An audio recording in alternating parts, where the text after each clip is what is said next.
Saludos a todos, mi nombre es David Hernández y les voy a hablar del capítulo 7, Conclusiones. Explicar los cambios que ha sufrido el español en contacto con otras lenguas es difícil, porque algunos cambios se dan por tendencias normales de la lengua eh, y por raíces arcaicas, a la vez que otros cambios se dan por factores sociales y comunitarios. También hay que tener en cuenta que a nivel social se puede tender a estigmatizar ciertas formas, ya sea de pronunciación o de estructura sintáctica, mientras que otras formas pueden ser privilegiadas.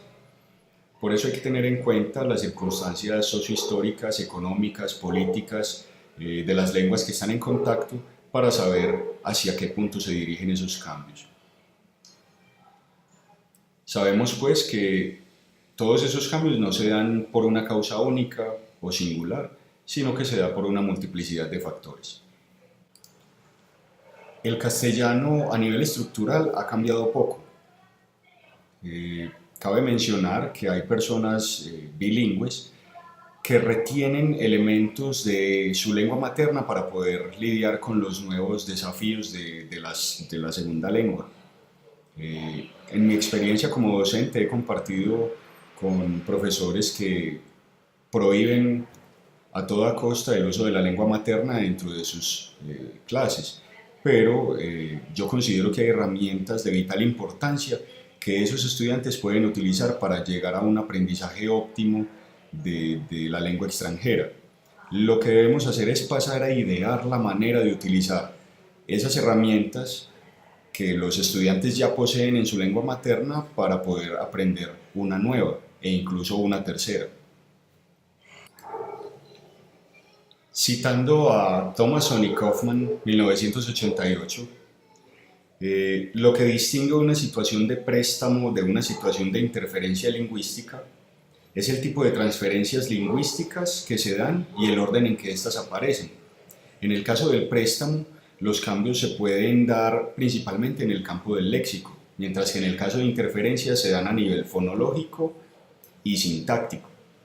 También difieren mucho en la cantidad del tiempo que se necesita para que se den cambios significativos. Por ejemplo, en el préstamo se pueden demorar siglos, mientras que en la interferencia se pueden dar cambios sustanciales en una sola generación.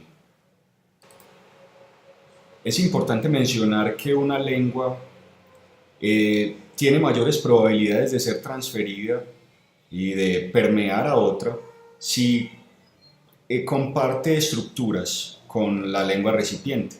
Es decir, si las lenguas en cierta manera son afines, tienen mayor probabilidad de mezclarse dentro de una región o población.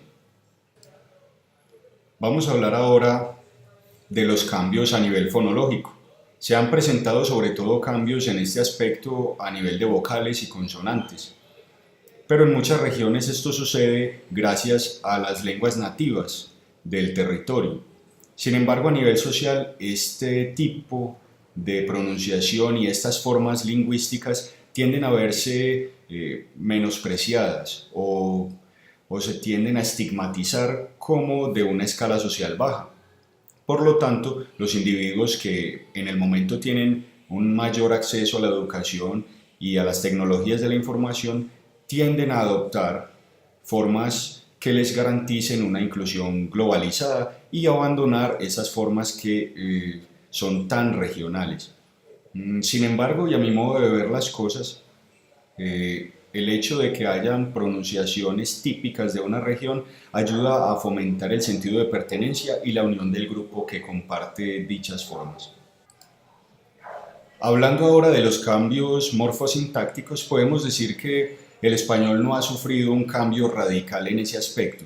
Sin embargo, podemos notar que se ha tendido a utilizar mucho más los pronombres sujeto. Esto podría deberse al contacto con el inglés, en el cual es prácticamente obligatorio su uso. Pasamos ahora a las conclusiones en cuanto a los cambios en las formas verbales. Los cambios en las formas verbales se dan sobre todo en hablantes de tercera o cuarta generación. Esto sucede mucho en el caso de Estados Unidos. Por ejemplo, los chicos allá reciben el español de sus tíos, de sus abuelos, pero a la vez con sus papás normalmente se comunican en inglés y en su entorno cotidiano también lo hacen. Por lo tanto, este español podría considerarse como una lengua incompleta en ellos y por lo tanto tienden a modificarlo más fácilmente que si fueran unos practicantes del idioma mucho más asiduos. Otro de los aspectos de cambio en las formas verbales es sobre todo el paso a las formas progresivas. Ya no se utiliza tanto el futuro simple, sino que se pasa a lo progresivo. Es más normal escuchar a una persona decir que va a ir al cine en la tarde a escuchar que irá al cine esta tarde. Hablemos ahora de los cambios pragmáticos. En este aspecto podemos mencionar principalmente la doble negación. Este cambio se dio gracias al contacto con lenguas africanas y en Latinoamérica, o por lo menos en nuestro país, es bastante usual encontrarla. Podemos escuchar personas que dicen yo no tengo nada contra él o ella no siente nada por mí. En ese caso, estamos haciendo una doble negación que no es muy común, por ejemplo, en lenguas como la inglesa.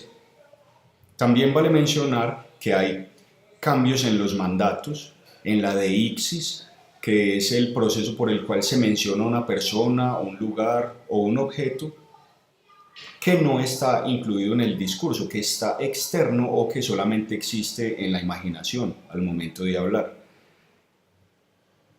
Pero podríamos decir que los cambios más radicales están en cuanto a los marcadores del discurso.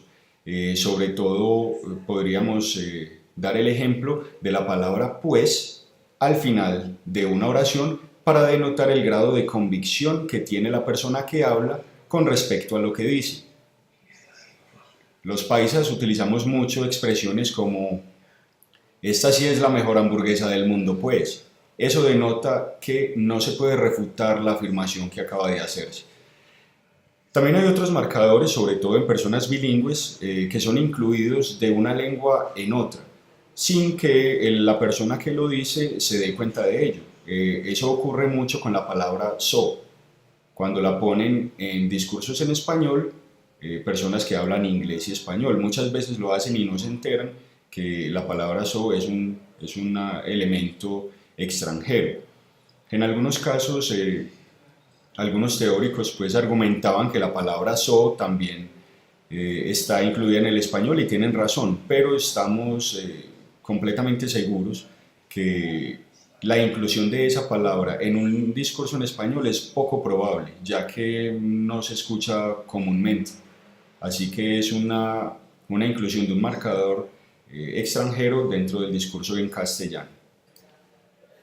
El acceso a Internet ha facilitado que se globalice la utilización del español, pero se puede notar que la entonación ha permanecido inmune. Esto demuestra un fuerte arraigo a nivel fonológico de la lengua. También hay que tener en cuenta los aspectos culturales, económicos, sociales, inherentes a la lengua. Algunos autores dicen que es más importante lo lingüístico que lo social, pero hay que tener en cuenta que el individuo está tratando de hacer parte de una comunidad, de pertenecer a un grupo, está en una dinámica de entender y hacerse entender y por lo tanto esos factores no pueden ser ignorados en una futura investigación de la lengua. Muchísimas gracias por la atención.